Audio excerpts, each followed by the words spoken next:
Apa aja sih tanda kalau stamina kita tuh udah mulai menurun, Dok?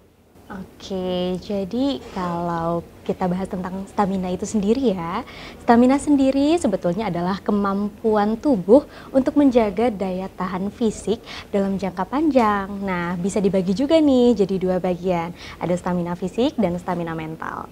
Bedanya apa? Jadi kalau misalkan stamina fisik, dia itu lebih kemampuan tubuh untuk melakukan berbagai aktivitas fisik, seperti lari maraton, atau berjalan jauh, atau mengangkat benda-benda berat, dan sebagainya. Bedanya sama stamina mental, jadi kalau misalkan stamina mental itu merupakan kemampuan untuk mengendalikan stres. Nah, ini nih yang paling sering ya menjadi faktor utama orang-orang yang bekerja ya, dan sebagai bekal juga untuk bisa bekerja dengan baik di bawah tekanan, seperti itu.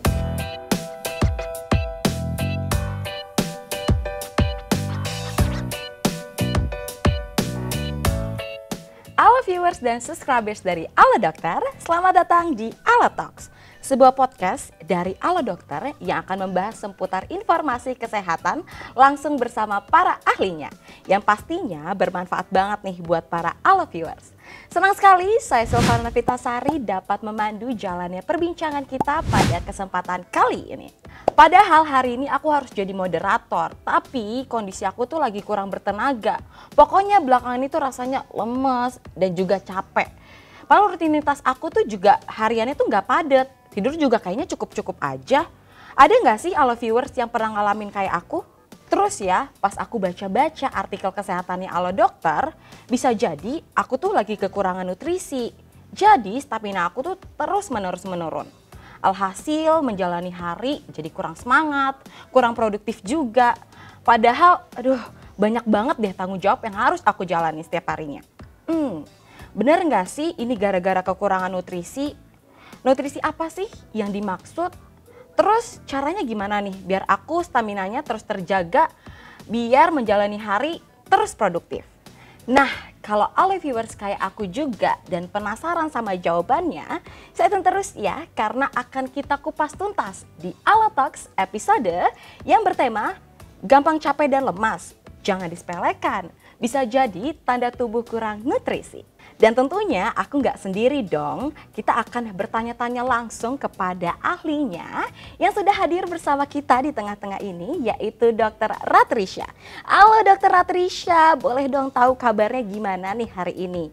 Halo Kak Silvana, kabar baik dong tentunya. Seneng banget nih bisa diundang dan juga bisa ngobrol-ngobrol bareng Halo Dokter di Halo Talks.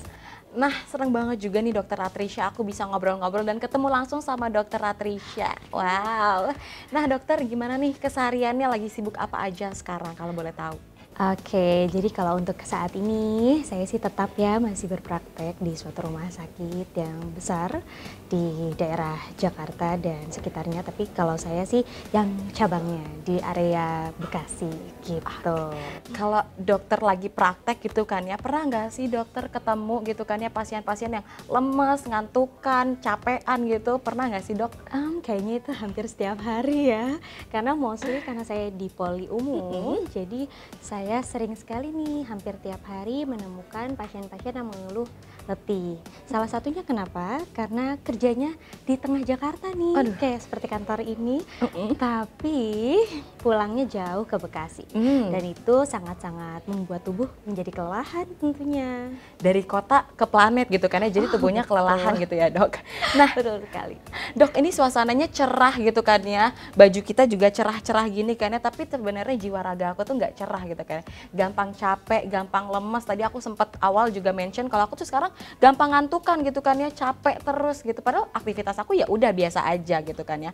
Itu apakah tanda-tanda staminanya menurun dan apa aja sih tanda kalau stamina kita tuh udah mulai menurun dok? Oke, jadi kalau kita bahas tentang stamina itu sendiri ya, stamina sendiri sebetulnya adalah kemampuan tubuh untuk menjaga daya tahan fisik dalam jangka panjang. Nah, bisa dibagi juga nih jadi dua bagian, ada stamina fisik dan stamina mental. Bedanya apa? Jadi kalau misalkan stamina fisik, dia itu lebih kemampuan tubuh untuk melakukan berbagai aktivitas fisik, seperti lari maraton, atau berjalan jauh, atau mengangkat benda-benda berat, dan sebagainya. Bedanya sama stamina mental, jadi kalau misalkan stamina mental itu merupakan kemampuan untuk mengendalikan stres. Nah ini nih yang paling sering ya menjadi faktor utama orang-orang yang bekerja ya, dan sebagai bekal juga untuk bisa bekerja dengan baik di bawah tekanan seperti itu. Nah tanda-tanda stamina tubuh menurun itu memang bisa jadi gampang capek, lelah, lemas ataupun mengantuk seperti yang tadi Kak Silvana bilang. Tapi selain itu juga ada nih gampang marah-marah, susah tidur, berat badan naik, bahkan stres atau depresi. Jadi kalau misalkan ada bos yang suka marah-marah, mungkin karena lagi kelelahan seperti itu. Wow, ternyata stamina pun ada dibagi menjadi dua ya. Jadi kalau misalnya kita ngerasa cuma badan aja yang capek gitu kan ya, sebenarnya mental kita juga capek gitu kan ya. Mental kita nanti suka marah-marah, itu aku juga pernah ngalamin sih dok. Jadi kayak gampang marah-marah, kadang senggol bacok gitu kan ya, senggol dikit tuh kayak aduh marah-marah gitu kan ya dok ya. Penyebabnya tuh apa aja sih bikin stamina kita tuh jadi menurun? Karena kan tadi ternyata dampaknya tuh banyak banget ya dok ya. Apa aja sih penyebabnya dok? Paling banyak sebetulnya umumnya yang bikin stamina menurun itu adalah pola makan yang kurang sehat. Terus yang kedua nih, sedentary lifestyle yang cukup erat ya dengan kaum milenial dan Gen Z sekarang ini karena gaya hidup yang kurang aktif bergerak gitu. Terus yang lainnya ada kualitas tidur yang nggak baik atau sering begadang. Kakak sering begadang juga nggak nih? Sering lah, karena kita di Jakarta gitu kan ya, kalau nggak begadang namanya bukan orang Jakarta gitu kan ya dok. Betul. Lalu lainnya adalah kurang minum air putih ya, dan kebiasaan merokok dan mengonsumsi minuman beralkohol. Nah selain itu bisa juga disebabkan oleh stres yang tadi disebutkan juga sebelumnya, yang mana mempengaruhi stamina mental. Ini stresnya itu nggak bisa dikelola dengan baik. Perasaan emosi yang dipicu stres dan dapat menghabiskan banyak energi, bikin kamu merasa lelah meski nggak ngapa-ngapain. Wah, ternyata penyebabnya itu banyak ya. Tadi ada juga pola makan sehat itu ternyata ngaruh juga ya. Ternyata nggak cuma istirahat yang cukup aja, tapi pola makan dan pola hidup harus rajin olahraga juga gitu kan ya ternyata kita. Dan sebenarnya emang namanya orang Jakarta kadang kerjanya 9 to 5, jadi kadang suka lupa untuk olahraga dan juga makannya sembarangan. Di depan ada jajanan, kita jajan aja gitu kan ya dok ya. Nah pola makan yang gak sehat itu juga berhubungan dengan nutrisi, betul dok? Betul. Nah nutrisi apa aja sih yang kita perlukan supaya nantinya pola hidup kita dan pola makan kita tuh jadi lebih sehat? Oke, terima kasih Kak Silvana atas pertanyaannya nih, bagus banget. Jadi saya izin jawab ya, untuk nutrisi sendiri ini dibagi menjadi dua ya. Ada yang makronutrien dan juga mikronutrien. Makronutrien sendiri terdiri dari karbohidrat, lemak, protein. Sedangkan mikronutrien ini merupakan multivitamin yang kita bisa dapat dari buah-buahan atau sayuran ya. Yang mana ini sangat berperan penting dalam pembentukan energi dalam tubuh kita. Nah ini yang sangat erat juga nih sama ini ya tadi ya, gejala-gejala seperti kelelahan, mudah mengantuk, seperti itu. Nah nutrisi itu beragam ya, tadi disebutkan contohnya apa aja. Ada serat, vitamin C, vitamin B12, B6, lalu juga ada zat besi, asam lemak omega 3, lalu juga ada karbohidrat dan juga kalium. Nah, terus juga kita bahas tentang menu makanan ya, dimana makanan sendiri itu sebetulnya kita udah nggak zaman ya, 4 sehat 5 sempurna, kita bilangnya gizi seimbang. Kenapa kita perlu gizi seimbang? Karena kita penting banget yang namanya adalah protein hewani, sayur-sayur dan juga pastinya buah-buahan. Protein hewani seperti apa? Contohnya seperti ikan, telur, atau hati sapi. Nah, juga jangan lupa ya, kalau misalkan kita juga butuh cairan, seperti air putih ya, yang mana kita harus konsumsi dalam satu hari itu minimal 2,5 liter atau setara dengan 8 gelas sehari. Jadi gimana tuh 8 gelas sehari? Apakah diminum secara langsung? Oh tentu tidak ya. Jadi pagi-pagi baru bangun tidur bisa konsumsi 2 gelas, siang konsumsi 2 gelas, sore minum konsumsi 2 gelas, dan sebelum tidur konsumsi 2 gelas, seperti itu. Lalu juga pastinya apalagi ketika cuaca ekstrim seperti sekarang ya, yang panasnya sangat terik, itu kita bisa tingkatkan lagi kebiasaan kita dalam mengonsumsi cairan tubuh, seperti itu. Dan juga Kak, kamu juga dianjurkan untuk membatasi makanan yang kandungan gulanya itu tinggi. Nah ini kan lagi happening juga ya di luar sana, kalau misalkan kandungan gula itu sangat-sangat berpengaruh juga nih sama sistem kesehatan tubuh kita. Dan juga apa? Pastinya adalah ke penyakit diabetes mellitus yang trennya sekarang lebih sering terlihat di usia-usia 20 tahun awal gitu ya Kak ya. Memang gula itu dibutuhkan tubuh ya untuk energi gitu ya. Jadi kadang-kadang kalau misalkan kita konsumsi minuman manis rasanya itu langsung segar gitu ya kayak. Nah, tapi ternyata di luar sana banyak efek sampingnya juga. Salah satunya tadi ya lebih ke arah diabetes. Nah, ini juga nih Kak, ada juga nih makanan yang memang secara spesifik dapat membantu dalam proses menambah stamina kita dalam tubuh. Contohnya, ini adalah senyawa aktif ginsenosides. Nah, gimana ginsenosides ini atau contohnya yang kita kenal itu adalah Panax ginseng. Itu dia mampu membentuk senyawa yang kita sebut sebagai antioksidan gitu ya. Nah, mana antioksidan ini mampu mencegah kerusakan-kerusakan sel akibat paparan radikal bebas yang berlebihan. Misalnya contohnya dari polusi udara. Yang mana ini jadi ini juga ya trending topik di Jakarta kita ini ya. Kalau misalkan memang polusi udara sangat tinggi-tingginya. Nah, maka dari itu juga nih Kak, kerja sistem metabolisme tubuh untuk mengubah nutrisi menjadi energi jadi bisa lebih maksimal kalau dikonsumsi dengan ginsenosides ini. Selain itu, senyawa ginsenosides juga memiliki sifat anti radang, antibakteri, anti jamur, ataupun antiviral. Jadi sehingga diyakini bermanfaat untuk meningkatkan daya tahan tubuh seperti itu. Wow, thank you so much Dr. Atrisha. Tadi penjelasannya panjang banget ya. Dan fun fact buat all viewers, ternyata gizi seimbang namanya udah bukan 4 sehat 5 sempurna lagi ya. Jadi kalau yang masih bilang gizi seimbang adalah 4 sehat 5 sempurna, sekarang namanya adalah isi piringku ya Dok. Boleh nggak sih Dok dijelasin pembagian isi piringku biar nanti ilmu juga nih buat all viewers di rumah. Oke, jadi kalau saya lagi edukasi pasien, biasanya saya menunjukin tangan saya seperti ini. Jadi bagi halo viewers di rumah yang lagi nonton, ini kalian bisa langsung kalau mau makan gitu ya atau lagi pengen diet, kalian bisa lihat tangan kalian, terus kalian langsung bagi deh, ini adalah karbohidrat, ini adalah protein, dan ini adalah lemak, seperti itu. Wow, jadi ternyata sesimpel itu kita bisa belajar ya, ada karbohidrat, lemak, dan juga proteinnya. Dok, oke, tadi juga sempat bahas ya Dok, ternyata antioksidan itu sepenting itu ya untuk sel-sel tubuh kita. Salah satunya adalah tadi Panax ginseng gitu kan ya. Dan itu penting banget untuk sel-sel tubuh kita, antioksidan di tubuh kita. Tapi kalau misalnya kita ngomongin soal ginseng gitu kan ya, yang Gen Z kayak aku tuh pada nggak suka gitu ginseng ya kan. Bahkan nggak semua orang bisa mengkonsumsi ginseng gitu. Nah, ada nggak sih cara lain, another option untuk kita bisa mengkonsumsi ginseng Dok? Oh, pastinya ada dong tentunya. Nah, contohnya nih ya, biasanya kalau misalnya nggak suka ginseng, boleh cobain dulu nih, alternatifnya adalah jahe hangat. Atau kalau memang nggak suka yang ada rasa-rasanya, boleh langsung konsumsi suplementasi ginseng. Nah, tapi betul sekali seperti yang tadi dimention oleh Kak Silvana, bahwa nggak semua orang boleh mengonsumsi suplementasi ginseng atau ginseng tersebut ya. Mengapa? Contohnya adalah ibu-ibu hamil atau yang menyusui, lalu juga ada yang memiliki penyakit bawaan seperti autoimun, jantung, lalu juga seperti contohnya gangguan pembekuan darah, lalu ada orang-orang yang pernah melakukan tindakan nih, contohnya seperti transplantasi organ atau operasi.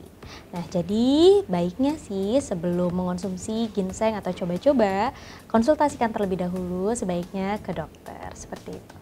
Wow, ternyata kita punya another option ya untuk konsumsi ginseng. Tapi juga perlu dicatat nih buat all viewers, tadi ada beberapa yang mungkin tidak boleh mengonsumsi si ginseng itu tersendiri ya. Jadi emang harus dicatat dan juga dicari tahu lebih lanjut nih. Boleh juga nanya ke ahlinya seperti dokter gitu kan ya, ditanya-tanya dan juga konsultasi. Nah, selain kita tadi ngomongin soal pola makan sehat, tapi kalau kita ngomongin soal nutrisi juga nggak cuma pola makan sehat kan ya Dok. Apa aja sih yang bisa menjaga stamina kita supaya tetap terjaga? Oke, saya izin jawab ya Kak Silvana. Jadi yang membuat tubuh kita agar stamina tetap terjaga pastinya adalah rutin berolahraga. Jadi memang olahraga ini sangat penting ya, karena memang satu dia akan membuat menaikkan hormon-hormon bahagia dan hormon-hormon aktif dalam tubuh.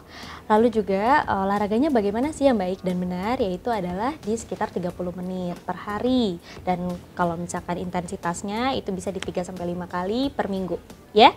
Gitu, atau totalnya itu adalah 150 menit per minggu. Mulai dengan olahraga ringan terlebih dahulu, contohnya adalah jalan santai gitu ya, tapi harus konsisten, atau lama-kelamaan intensitasnya dinaikkan ke sedang, seperti bersepeda gitu ya, atau lari gitu ya, atau senam aerobik seperti itu. Kalau yang berat sih masuknya sih ke atlet ya, Kak Silvana. Lalu juga selain itu adalah yang tadi Kak Silvana bilang, tidur ya, kadang memang ini menjadi concern gitu ya kita semua, bahwa kadang-kadang tidur malam hari atau sering begadang gitu ya, itu akan sangat-sangat mempengaruhi keesokan harinya. Pasti besoknya jadi mudah lelah gitu ya, letih, dan juga badan terasa pegal-pegal seperti itu. Nah, tidur yang cukup juga sangat berperan terhadap peningkatan stamina ya, seperti yang tadi saya jelaskan. Juga bukan cuma stamina fisik, tadi saya belum mention adalah stamina mental. Nah, kelola stres dengan baik bisa dengan melakukan hobi ya, dengan melakukan rutinitas sehari-hari kan kadang bikin stres ya kayak. Jadi kita tingkatkan gitu ya dengan melakukan aktivitas hobi di selang-selang rutinitas pekerjaan seperti itu. Nah, itu juga bisa, contohnya sekarang lagi happening tuh ini ya, yoga ya, atau pilates ya. Betul, jadi setuju. memang itu kan salah satu, langsung dapat 2 tuh ya, olahraga iya, tapi ternyata ketika suka jadi hobi deh gitu. Sosial juga karena ketemu teman-teman. Iya, betul banget. Jadi sekarang juga jadi ajang kumpul-kumpul ya gitu ya. Jadi memang itu adalah suatu habitual yang sangat baik sebetulnya untuk dilakukan seperti itu. Wah, pas banget nih. Berarti aku nggak salah pilih dong. Karena aku baru mau mulai rutin konsumsi suplemen kesehatan yang mengandung panas ginseng terstandarisasi, yaitu ginseng G115. Karena mengandung senyawa aktif ginsenoside yang diyakini bisa bantu jaga stamina kamu. Nah, pilihanku jatuh kepada Pharmaton Formula. Selain senyawa aktif ginsenoside dari ekstra ginseng, Pharmaton Formula juga mengandung dimetil aminoetanol bitartrat serta multivitamin dan mineral. Sehingga vitamin ginseng yang sudah dipercaya lebih dari 60 tahun ini bermanfaat untuk melengkapi kebutuhan vitamin dan mineral, menjaga kesehatan secara keseluruhan, meningkatkan dan memelihara stamina. Kamu bisa membeli Pharmaton Formula di apotik, toko swalayan, dan tentunya online store kesayangan kamu. Wah, gampang banget kan dapetinnya? Yuk, rutin konsumsi Pharmaton Formula, bikin energi on setiap hari. Nah dokter, sekarang kita udah di penghujung Allotalks kali ini, episode gampang capek dan lemas. Jangan disepelekan, bisa jadi tanda tubuh kurang nutrisi. Sebelum kita akhiri bersapa-sapa dengan all viewers di sini dan tadi ngobrol-ngobrol, boleh nggak sih dok kasih kesan pesan sama last statement dari episode kali ini dan untuk all viewers yang udah menyaksikan kita? Oke, jadi untuk take home message untuk all viewers yang sudah menonton, pastinya nih kalau misalkan kalian sudah melakukan aktivitas fisik yang sangat-sangat sesuai dengan guideline ya. Contohnya panduannya tadi olahraganya rutin, contohnya udah 3 kali seminggu, terus sudah 150 menit per minggu, lalu juga konsumsi makanan healthy diet ya, dan berbagai macam suplementasi, salah satunya adalah suplementasi ginseng. Tiba-tiba masih terasa lemas, lalu juga mudah lelah, atau bahkan hingga naik tangga saja tidak mampu, maka pastikan untuk konsultasi terlebih dahulu ke dokter, karena takutnya memang ada kondisi tertentu ya, contohnya adalah suatu sindrom defisiensi vitamin dan lainnya yang kita perlu cari tahu lebih dalam, atau minimal konsultasi terlebih dahulu di Alo Dokter, seperti itu. Siap, noted dok kalau kayak gitu. Terima kasih ya dok atas informasinya. Dokter Ratrisha udah ngasih kita banyak informasi yang bermanfaat nih. Jadi kalau misalnya all viewers mau nambah informasi dan juga mau nambah knowledge, bisa langsung terus subscribe ya channel YouTube dari Alo Dokter yang pastinya akan ngobrolin tentang masalah kesehatan. Dan gak kerasa ya perbincangan kita udah selesai. Tadi perbincangannya menarik dan tentunya bermanfaat banget topik kali ini. Karena banyak ilmu yang bisa kita dapatkan, knowledge baru, dan juga pastinya all viewers bisa langsung jaga kesehatan ya pasti kali ini ya. Dan untuk menjaga kesehatan stamina, karena stamina ini juga mempengaruhi ya daya tahan tubuh kita, gak mau kan jadi gampang sakit dan juga gampang lemas. Akhir kata, aku ingin mengucapkan terima kasih untuk semua all viewers yang sudah menyaksikan Allotalks episode kali ini sampai selesai. Sampai jumpa lagi di AloTalks episode berikutnya. Stay safe, stay healthy, dan selalu hidup sehat bersama Ala Dokter.